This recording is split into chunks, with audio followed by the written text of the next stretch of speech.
오늘 하나님의 말씀은 역대하 34장 2절의 말씀입니다. 제가 봉독합니다. 여호와 보시기에 정직하게 행하여 그의 조상 다윗의 길로 걸으며 좌우로 치우치지 아니하고. 아멘. 남유다의 역사를 보면요, 적어도 4명의 선한 왕이 있습니다.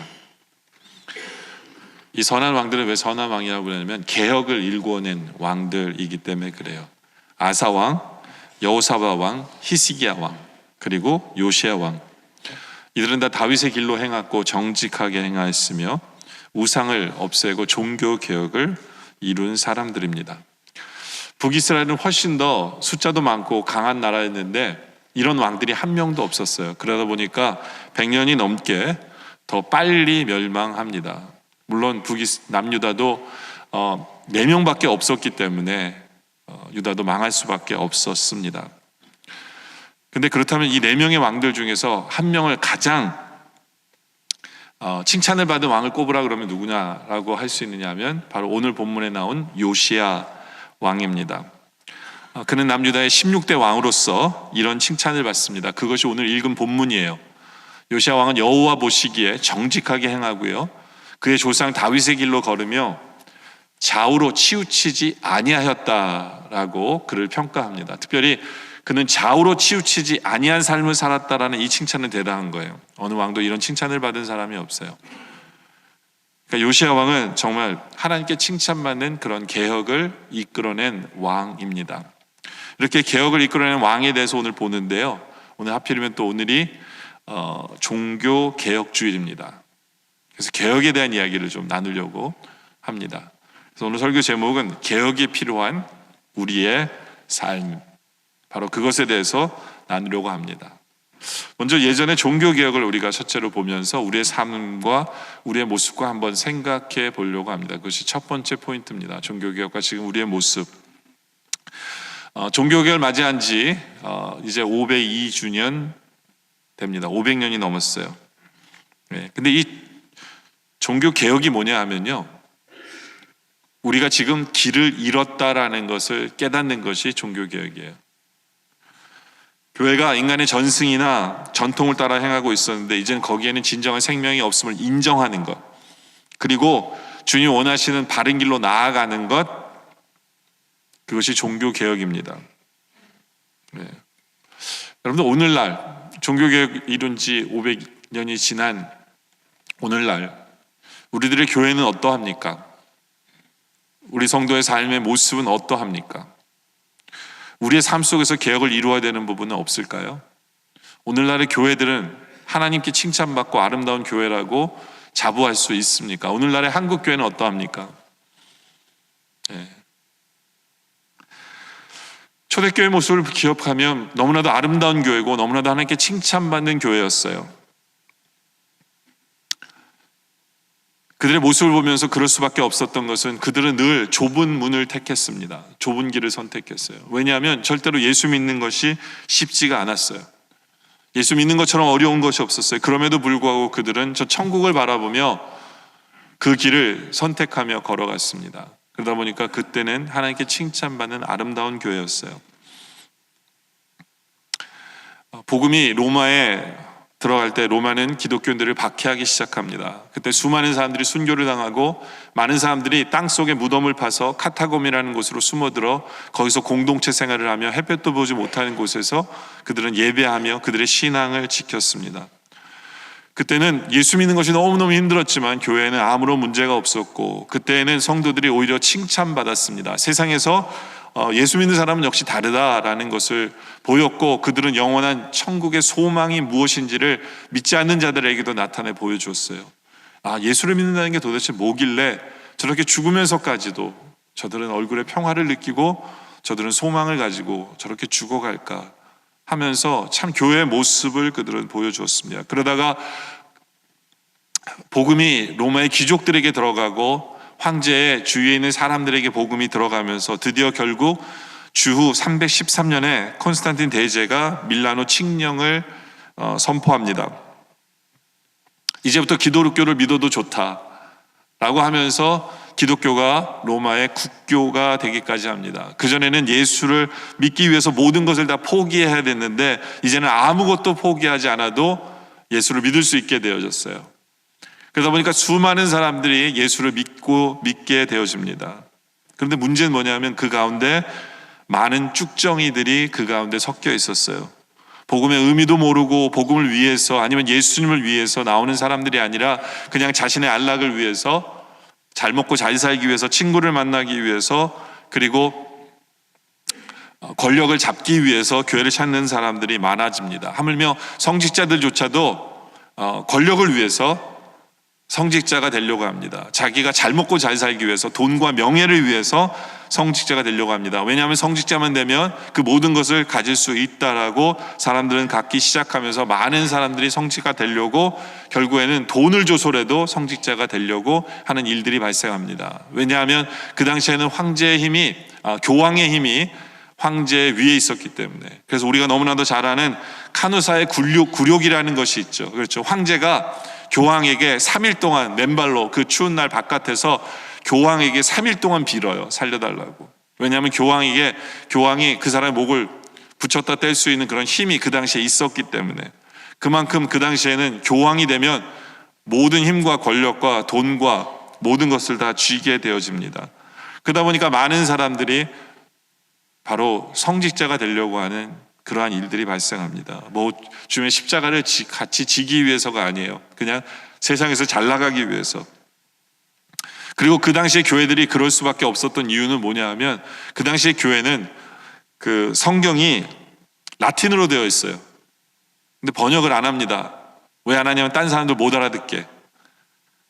그리고 라틴어를 알아들어도 성경을 못 봐요. 왜냐하면 사제들만 라틴어로 된 성경을 보게 되어져 있어요. 그러니까 일반인들은 성경을 보지 못해요. 그러니까 일반인들은 성경을 통해서, 설교를 통해서, 성경을 통해서 은혜 받지 못해요. 그리고 설교도 라틴어로밖에 안 해요. 그러니까 그만한 말 모르면 은혜도 못 받아요. 그러니까 유일하게 많은 사람들이 교회에 나와서 은혜 받는 도구가 뭐냐면 성찬식밖에 없었어요. 성찬식을 통해서 예수 그리스도의 죽으심과 그것을 기념하면서 성찬식을 통해서 주님을 알아가는 그밖에는 되지 못했습니다.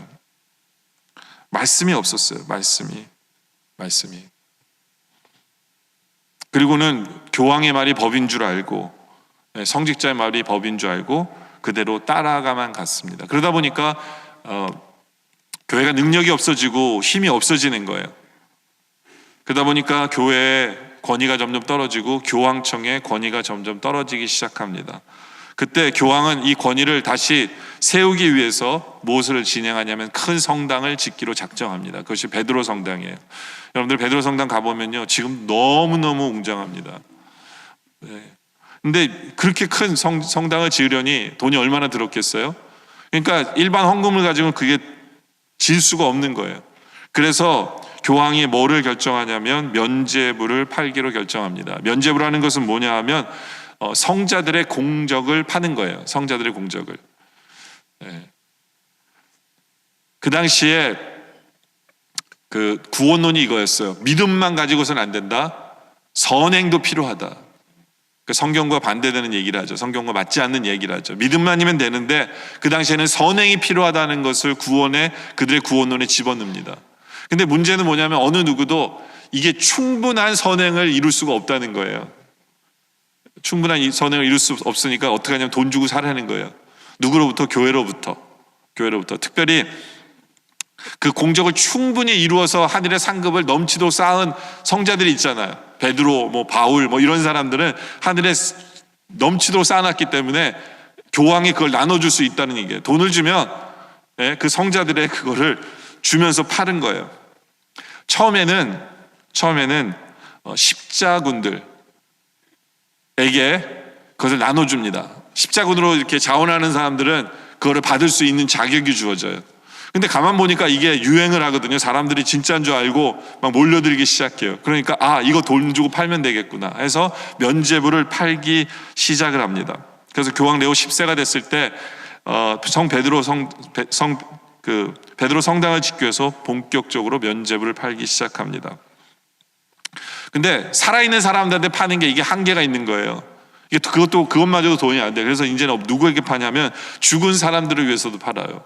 연옥이라는, 성경에 나와 있는 연옥이라는 것을 만들어서 너희 부모들이 선이 이게 충당 안 됐기 때문에 천국도 못 가고 지옥도 못 가고 어중간하게 있으니까 돈 내면 면죄부를 사면, 너희 조상들을 위해서 면죄부를 사면 그들이 연옥에서 천국으로 올라갈 거니까 빨리빨리 사라 해가지고 죽은 사람들을 위해서도 팔기 시작합니다. 한참 그것을 가르치고 있을 때, 그렇게 팔고 있을 때 비텐베르크 성에서 면죄부를 거기에도 이제 팔러 온 거예요. 그 당시에 비텐베르크 대학에서 있는 마르틴 루터라는 젊은 신학 교수가 이건 성경에 맞지 않다 해가지고 토론을 해야 된다 해서 95개조의 선언문을 비텐베르크 성 앞에 걸게 되면서 종교개혁이 시작하는 거예요. 여러분 정리해 보세요. 왜 교회가 타락했을까요? 왜냐하면 교회 관심이 천국이나 영혼권에 있지 않았기 때문에 그래요. 그냥 자기 혼자 잘 먹고 잘 살고 자기가 높아지고 세상에서 권력을 쥐고 이런 것에 초점을 두다 보니까 교회는 타락하기 시작합니다. 교회는 말씀이 없었어요. 성경은 캐논이라고 불러요. 캐논이라는 건 뭐냐면 자라는 거예요. 그렇죠? 자가 없어요. 기준이 없는 거예요. 뭐가 맞는지 틀리는지 없었어요. 성경이 없다 보니까. 그러다 보니까 교회는 타락한 성취자들이 말하는 대로 따라갈 수밖에 없었어요. 그것이 문제였습니다. 그래서 이제 마르틴 루터가 종교 개혁을 시작합니다. 근데 이 마르틴 루터가 참 특이한 경험을 한 사람이에요. 원래 마르틴 루터는 광부의 아들입니다. 근데 이 자기 아버지가 가난한 사람이 아니라 광부였는데 돈을 버는데 소질이 있었나 봐요. 굉장히 부자가 됩니다. 그의 아버지가 부자가 돼서 그의 아들을 법관을 세우려고 해요. 그래서 공부를 열심히 시켜요. 그리고 마르틴 루터도 열심히 공부를 합니다. 그래서 문학 석사, 문학 학사까지 하게 돼요. 근데 법관이 되기 위해서 공부하러 가는 도중에 자기 친구가 길을 걷다가 자기 친구가 번개에 맞아 죽습니다. 참 희한한 일을 경험하죠. 옆에 있는 친구가 번개에 맞아 죽는 것을 바라보면서 바위 옆에 있는 바위에 숨어서 하나님께 서원 기도를 합니다. 하나님, 나를 구원해 주시면 사제가 되겠습니다라고 그때 서원 기도를 하고, 그 기도로 말미암아 이제 수도원에 들어갑니다.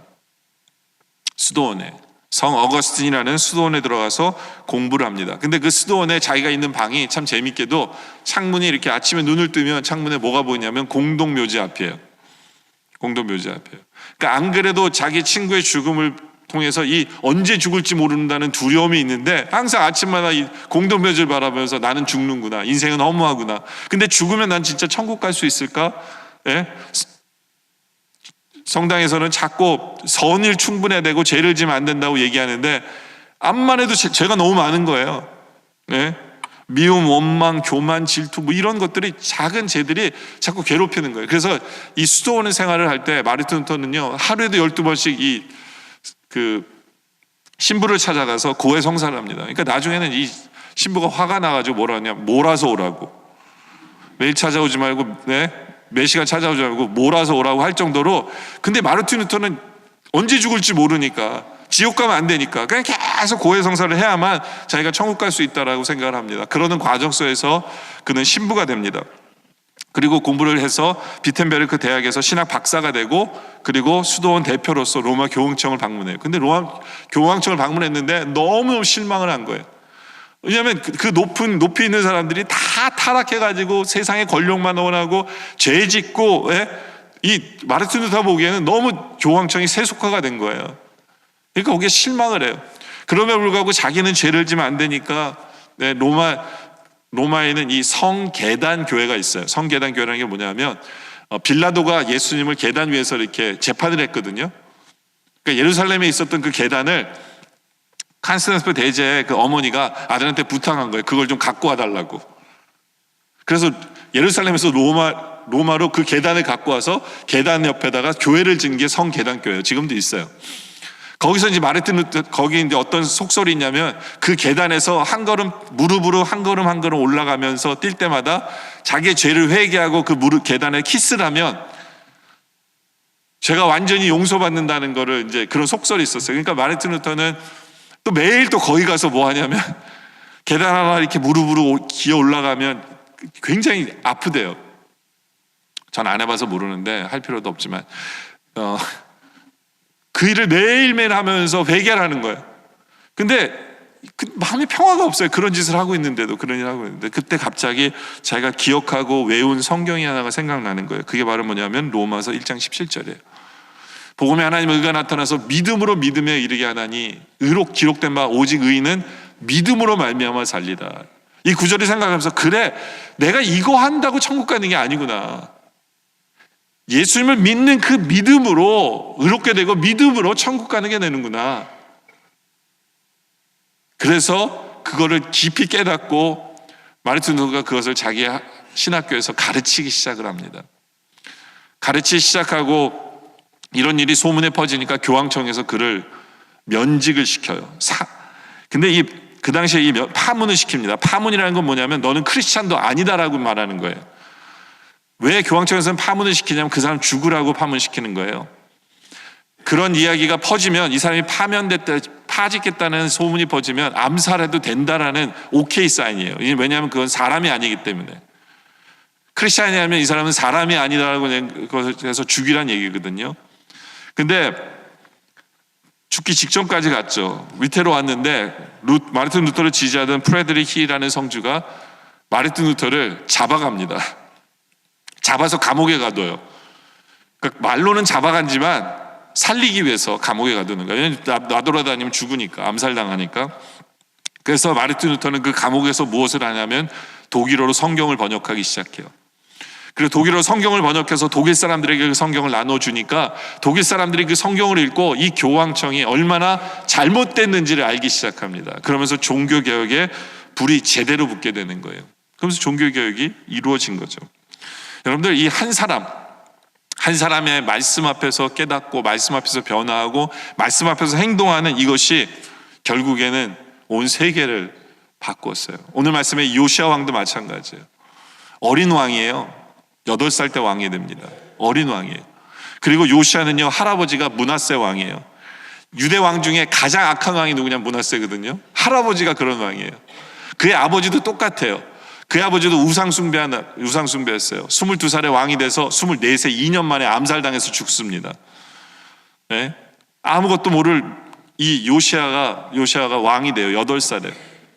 그런데 이 왕이 비록 어리지만 어려서부터 하나님이 계심을 인정을 합니다. 하나님을 믿기 시작해요. 하나님을 믿고, 그리고 이제는 성년이 되었을 때, 20살이 되었을 때 본격적으로 나라를 뒤집어 엎습니다. 우상들을 다 깨부수고 다 갈아 마시게 합니다. 없애버려요. 26세 그렇게 개혁을 하다가 하나님의 말씀을 찾으며 그 말씀 앞에서 깨어지고 회개하며 온 나라 이스라엘 백성들로 회개해서 온 나라가 뒤집어 엎어지게 해요. 이 한 사람으로 말미암아 개혁이 이루어지는 거예요. 여러분들, 이 한 사람이 너무너무 중요해요. 여러분들, 우리도 마찬가지예요. 우리 한 사람이 뒤바뀌잖아요. 우리 한 사람이 변화되잖아요. 그러면 우리 가정이 변화돼요. 교회가 변화되고 우리 나라가 변화돼요. 네. 우리에게는 그런 개혁이 필요합니다. 개혁이 필요해요. 네. 요시아 왕은 33절에 보면 그는 이와 같이 요시아가 이스라엘 자손에게 속한 모든 땅에서 가증한 것들을 다 제거해버리고요, 이스라엘 모든 사람으로 그들의 하나님 여호와를 섬기게 하였으므로 요시아가 사는 날에 백성이 그들의 조상들의 하나님 여호와께 복종하고 떠나지 않은 이 한 사람의 개혁을 통해서 온 이스라엘이 주께 돌아오게 되어집니다. 바로 그 한 사람이 바로 나임을 기억하기 원합니다. 여러분들, 이 세상은 정말 개혁이 필요한 세상이에요. 예전에 예수전도단의 총재였던 로렌 커닝햄이 우리 한국교회 방문해서 뭐라고 얘기했는지 아세요? 한국교회를 보면서 칭찬을 하지 않고 뭐라고 그랬냐면, 우리 한국교회는 너무나도 돈을 사랑하고 음란하다라고 평가를 내렸어요. 어떻게 보면 너무한 거 아니야 라고 할지 모르지만 시간이 지나고 요즘에 한국 교회를 보면서 정말 개혁하지 않으면 살아날 수가 없다 라는 것을 우리는 깨달을 수밖에 없어요. 그렇죠? 이 세상은 웰빙 하면서 그냥 잘 먹고 잘 사는 것에 모든 목적이 있어요. 그냥 내가 건강하고 내가 행복하고 내가 좋고 이것에 모든 관심이 있어요. 하물며 교회도, 기독교도 그것에 덩달아서 좁은 문을 선택할 생각이 없어요. 세상에 수많은 사람들이 지옥을 향해 나아가고 있는데 그들을 향해서 안타까워하는 사람들이 없어요. 눈물을 흘리는 사람들이 없어요. 그냥 나 혼자 잘 먹고 잘 살면 되고 하나님도 그냥 나에게 복 주시면 나는 그런 하나님 믿는다라고 생각하면서 우리 내 인생이 왜 개혁이 필요해? 라고 생각하면서 살아가는 수많은 사람들이 있어요. 우리는 그렇지 않아야 돼요. 이제 하나님, 내가 변화되어야 됩니다. 내가 개혁되어야 됩니다. 나 한 사람이 중요합니다라는 고백이 우리에게 있기를 원합니다. 모든 것은 하나부터라는 시가 있어요. 거기 보면 한 자루의 촛불이 어둠을 몰아낼 수 있고 한 개의 별이 바다에서 배를 인도할 수 있고 한 송이의 꽃이 꿈을 일깨워줄 수 있고 한 번의 악수가 영혼에 기운을 줄 수 있고 한 곡의 노래가 순간의 활기를 불어 넣어줄 수 있고 한 사람의 삶이 세상에 차이를 가져다 준다. 그 한 사람. 네. 여러분들 나를 너무 작게 보지 마세요. 나 한 사람의 개혁이, 변화가 어둠을 몰아냅니다. 그런 소원이 우리에게 있기를 원해요. 근데 그렇다면 왜 우리는 개혁되지 못할까요? 개혁하지 못할까요? 두 번째요. 왜 개혁하지 못할까? 여러분, 개혁을 한마디로 말하면 대청소라고 생각하면 돼요. 대청소. 근데 내가 왜 대청소를 못하지? 여러분들 집안에서 청소를 왜 못하는지 보면 딱 나와요. 여러분들 왜 집안 청소 잘 안 합니까? 게을러서 그래요. 첫째예요. 게으름이. 게으르요. 우리가 게으르기 때문에 영적인 청소도 안 하는 거예요. 게으르기 때문에. 제가 여러분들한테 여러분들 게으르다고 얘기하면 여러분들 이렇게 얘기할 거예요. 목사님, 제가 얼마나 바쁜데요. 내가 얼마나 바쁜지 밤잠도 못 자고 어쩌면 식사를 거를 때도 있어요. 전 엄청 바빠요. 바쁜 거 축하드립니다. 근데요, 여러분만 그런 거 아니에요. 현대인은 다 바빠요. 안 바쁜 사람 없어요. 근데 바쁜데 게으르다는 거예요. 여러분, 이 게으르다는 거는 왜 그러냐면요, 세상 일 하느라고 세상에 정신 빠져가지고 세상에 끌려다니는 거 바쁜 건 그거는요, 이거는 부지런한 사람이 아니에요. 이 부지런한 사람은요, 우선순위가 바로 된 사람이에요. 내가 먼저 해야 될 일을 바로 하는 사람이 부지런한 사람이고 그 사람이 게으른 사람이 아니에요. 우선순위를 안 하고 아무리 바쁘게 밤잠 못 자고 식사 못 하고 잠 못 자는데 우선순위 해야 될 것을 먼저 하지 않으면 우리는 게으른 사람이에요. 로마서 6장 33절에 우리에게 그런 말을 합니다. 그런즉 너희는 먼저 그의 나라와 그의 의를 구하라. 이거 우리 할 일, 먼저 그의 나라와 그의 의를 구하지 않으면, 구하면 이 모든 것을 너에게 더하세요. 구하지 않으면 우리는 게으른 자예요. 본질적인 일을 놓치면 아무것도 아닙니다.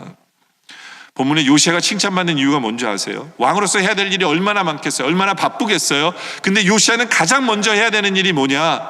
바로 하나님의 나라를 제대로 세우는 거예요. 하나님의 교회가 제대로 서는 거예요. 하나님을 제대로 사랑하는 거예요. 요시아는 가장 먼저 해야 될 일을 먼저 알았기 때문에 그 게으른 왕이 안 된 거예요. 게으른 왕이 안 된 거예요. 그렇죠? 요시아는 게으르지 않고 과감하게 그 나라를 청소해 갑니다. 3절에 보면 나오는데요, 아직도 어렸을 때 곧 왕이 있은 지 8년에 그의 조상 다윗의 하나님을 비로소 찾습니다. 하나님을 찾아요. 근데 아직 힘이 없어요. 뭔가를 이룰 힘이 없어요. 그리고 제22년에 예루살렘 비소로 비로소 정결하게 합니다. 그 산당들과 아사라 목상들과 아로생의 우상들과 부어 만든 우상들을 제거하여 버립니다. 본격적으로 일어나서 개혁을 이루어 갑니다. 여러분들, 요시아와는 게으르지 않았어요. 해야 될 일이 뭔지를 알고 정확히 하는 사람이에요. 우리 예수님은요, 게으른 사람 싫어하십니다. 우리 예수님은 게으름을 뭐라고 얘기하냐면 마태복음 25장 26절에 뭐라고 말씀하십니까? 그 주인이 대답하려되 악하고 게으른 종아. 그렇죠? 게으른 사람은 하나님께서 악하다고 얘기하세요. 예수님께서. 그러면서 우리에게 그런 얘기 하잖아요. 너 개미에게 배워라. 일하기 싫으면 먹지도 말아라. 여러분들, 우리는 게을러서는 안 돼요. 우리가 먼저 해야 되는 건 영원 구원, 이웃을 사랑하는 것, 우리의 가족을 사랑하는 것, 주의 하나님을 사랑하는 것, 하나님을 열심히 섬기는 것, 주의 말씀을 가까이 하고 기도하는 것, 이러한 모든 것에 하나라도 꾀부리거나 하나라도 빼먹는다면 우리는 게으른 사람이 돼요. 우리가 열심히 선한 일에 열심히면 악한 일 할 시간 없어요. 바빠서 악한 일 할 시간이 없어요. 그래야 돼요. 그것이 우리의 모습이길 원합니다. 두 번째는요, 여러분들 왜 청소를 안 하는 줄 아세요? 무관심 때문에 그래요. 저는 청소할 일이 없어요. 집에서 안 보여요. 저는 안 보여요. 근데요, 저희 와이프는 진짜 잘 봐요. 뭐 모퉁이에는 이 오죽하면요, 이런 이렇게 머리카락 하나 떨어진 것도 딱 알아요. 기가 막히더라고요. 조그만 글씨는 못 보는데 그런 건 다 보이나 봐요. 그러니까 청소 안 할 수가 없죠. 근데 저한테는 안 보여요. 근데 왜 안 보이는지 아세요? 관심이 없어서 그래요. 전 청소에 관심이 없어요. 관심이 없어요. 근데 청소에 관심이 있으니까 다 보이는 거예요. 다 보이는 거예요. 어쩔 땐 무서워요. 저희 와이프를 보면 우리 집에 누가 왔다 갔는지 정확히 알고요, 몇 명이 왔다 갔는지를 알아요. 대단해요. 그러니까 관심이 있는 거예요. 집안에 물건이 어디 있고 왜, 뭐 정확히 아니까. 마찬가지예요. 우리가 하나님 교회에 관심 있으면 다 보여요. 다 보여요. 이스라엘의 선대왕들, 유대 선대왕들은 하나님께 대해서 무관심했어요. 성전에도 그러다 보니까 성전에 무관심했어요. 그러니까 뭘 해야 되는지 모르는 거예요. 그냥 그렇게 사는 거예요. 근데 요시야 왕은 하나님께 관심이 있었어요. 하나님 성전에 관심이 있었어요. 성전에 관심이 있다 보니까 성전이 점점 늙어가는 걸 보이는 거예요. 건물이 무너져가는 걸 보이는 거예요. 이래서는 안 되겠다 해서 성전을 다시 재건하고 청소를 하기 시작합니다. 근데 청소를 하기 시작할 때 어떤 일이 생기냐면, 역대 34장 14절에 보니까 무리가 여호와의 전에 헌금한 돈을 꺼낼 때에 제사장 힐기야가 모세가 전한 여호와 율법책을 간결합니다. 그러니까 헌금함에 하나님의 성경이 들어있는 거예요. 지금이야 발견해요. 그럼 이 말이 무슨 말인지 아세요? 이스라엘 백성들은 하나님께 뭘 안 드렸다는 거예요? 헌금을 안 드린 지가 오래됐다는 거예요. 헌금을 안 드리니까 헌금을 열어볼 필요도 없었어요. 이게 이스라엘의 상태였어요. 근데 요시야 왕 때부터 이제 헌금을 드리기 시작하니까 헌금함을 열어본 거예요. 거기에 뭐가 있어요? 하나님 말씀이 있었어요. 근데 말씀이 그때 발견되었다는 건 뭐냐면, 이제까지 하나님의 나라에 뭐가 없었던 거예요? 말씀도 없었던 거예요. 말씀도 없었던. 너무나 안타까운 일이에요. 말씀도 없었고 하나님께 드림도 없었고 무관심한 거. 이스라엘 백성들과 왕들은 전혀 무관심하게 살았는데 요시야 왕이 관심 갖기 시작하자 이제는 말씀까지 나타나기 시작해요. 말씀까지. 그래서 그 말씀을 어떻게 합니까? 18절에 보니까 서기관 사반이 또 왕에게 이르되, 아뢰어 이르되, 제사장 힐기야가 내게 책을 주더라 하고 사반이 왕 앞에서 그것을 읽음에 왕이 율법의 말씀을 듣자 곧 자기 옷을 찢습니다. 왕은 하나님 말씀에도 관심을 가지기 시작해요. 왜냐하면 하나님 사랑하니까 말씀에 관심을 안 가질 수가 없는 거예요. 바로 그것 앞에서 요시야가 회개하기 시작합니다.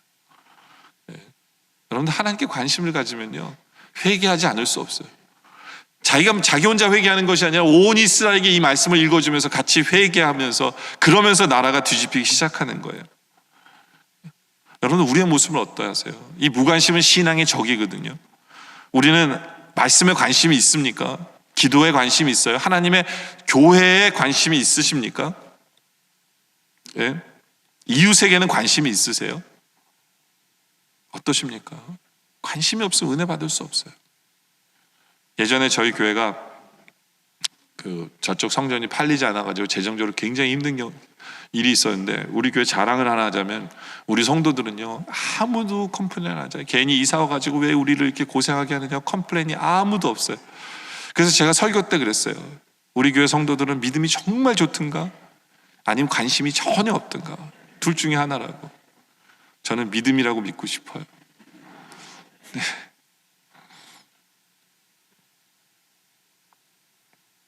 무관심하면 개혁을 이루지 못합니다. 세 번째는요, 이기적 마음, 탐욕 때문에 개혁을 못하는 거예요. 누가복음 12장에 보면 부자가 나옵니다. 어리석은 부자가 나와요. 그래서 12장 18절에 보면 또 이르되 내가 이렇게 하리라, 내 곳간을 헐고 더 크게 짓고 내 모든 곡식과 물건을 거기 쌓아두리라. 이 부자가 왜 어리석냐면요, 이 사람 말을 들어보면 다 내가, 내 것, 이거예요. 내가 이렇게 하리라, 그렇죠? 내 곡간, 그리고 내 모든 곡식. 나밖에 몰라요. 이게 탐심이에요. 나밖에 모르는 것. 이것이 탐심입니다. 그렇게 탐심을 가진 사람은요, 제대로 된 계획을 할 수가 없어요.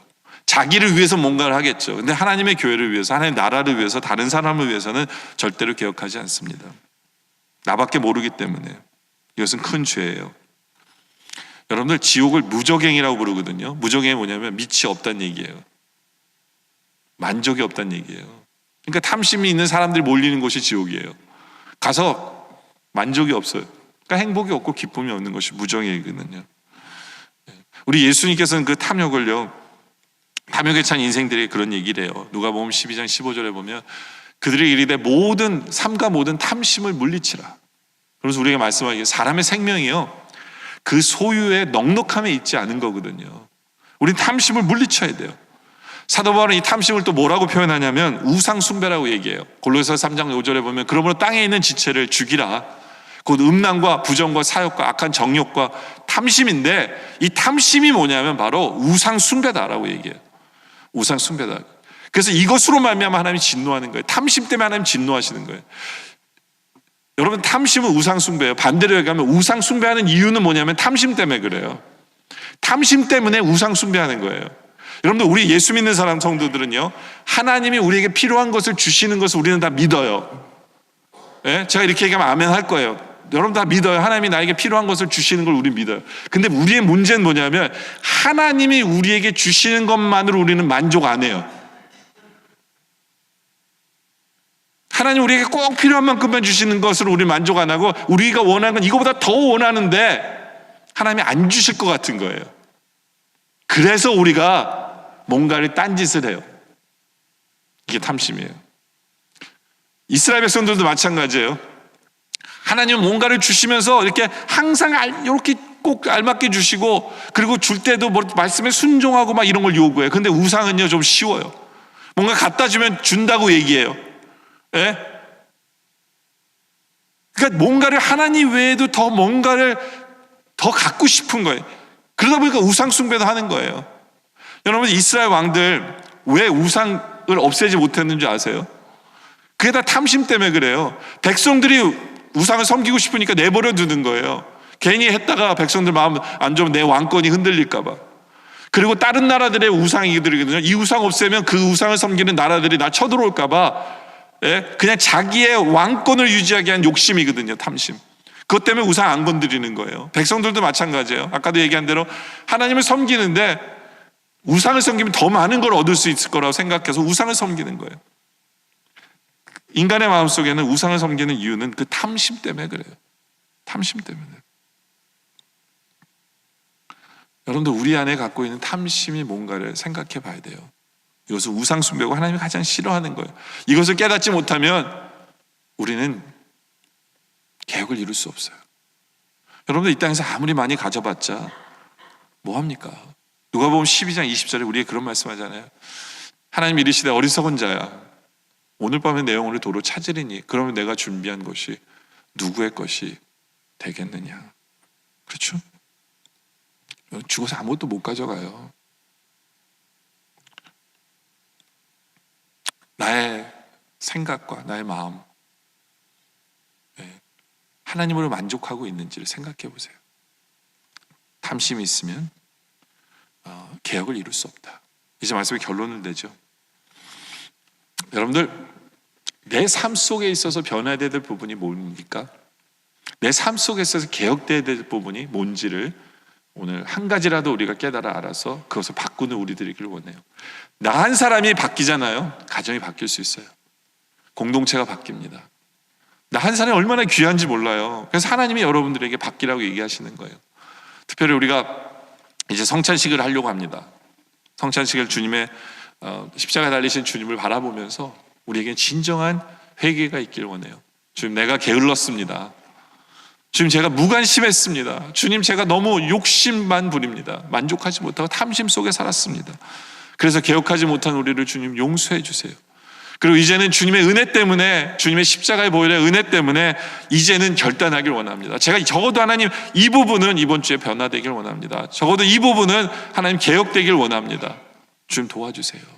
성찬식을 대하며 주님의 십자가를 바라보면서 회개하고 약속하는, 그래서 우리 삶 속에 개혁을 이루어가는 우리 모두가 되어주시기를 주님의 이름으로 축원합니다. 기도드리겠습니다. 아버지 하나님,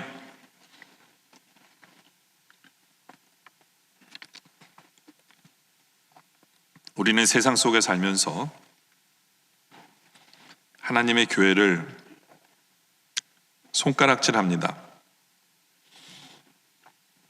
교회가 이러면 안 되는데, 저 목사가 저러면 안 되는데, 믿는 사람이 저러면 안 되는데, 우리가 손가락질 합니다. 정말 변화되어야 될 부분이 많은 세상 맞습니다. 그러나 하나님 아버지, 우리는 바로 나 한 사람, 내가 개혁됨을 인정하지 않습니다. 아버지 하나님, 이제 우리가 주님 앞에 제대로 회개하게 하여 주시옵소서. 주의 십자가를 바라보며 주님, 내가 문제입니다. 내가 죄인입니다. 내가 게을렀습니다. 내가 무관심했습니다. 내가 탐심 속에 살았습니다. 주님 용서해 주세요. 그런 진정한 회개가 이 성만찬을 통해 있게 하여 주시옵소서. 이제는 주님의 은혜 때문에 결단이 있게 하여 주시옵소서. 이제 주님, 제가 이제부터는 교회를 위해, 하나님의 나라를 위해, 한 영혼 한 영혼을 위해, 우리 가족을 위해 이제는 이렇게 개혁되길 원합니다. 이렇게 변화되길 원합니다. 결단의 시간, 그리고 주의 보혈의 능력으로 말미암아 변화되는 우리 모두 되게 하여 주시옵소서.